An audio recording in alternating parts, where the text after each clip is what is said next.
Professor Kindiki? Yeah, thank you, Dibar. I think our view that also the term which is given to the president of the LSK is also very short, because looking backwards, we find there's so many, they elected in a very short time, there's so many changes. So I don't think, I think the term, I find it to be a bit short. Secondly, there are a lot of politics within the society, the law society of Kenya itself, and trying to outdo each other. So they are not giving their leaders enough time also to settle. You look at like this young lady, the young lawyer, Fido Diambo.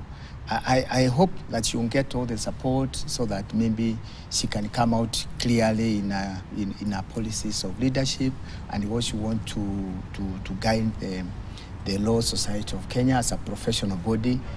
But we find that there's a lot of politics within the professional society itself, and they have also inclined so much on politics of the national level, and they give, in my view, they give very little consideration on the advice of the young lawyers.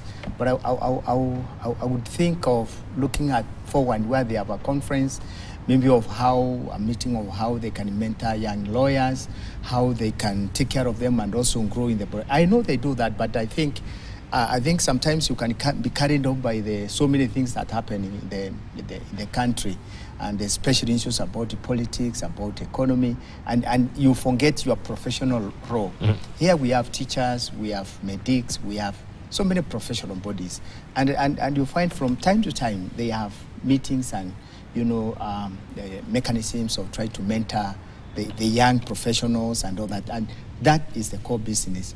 But when I look at them with a critical mind on the law society of Kenya, so much time is spent on politics, and the other issue is about money.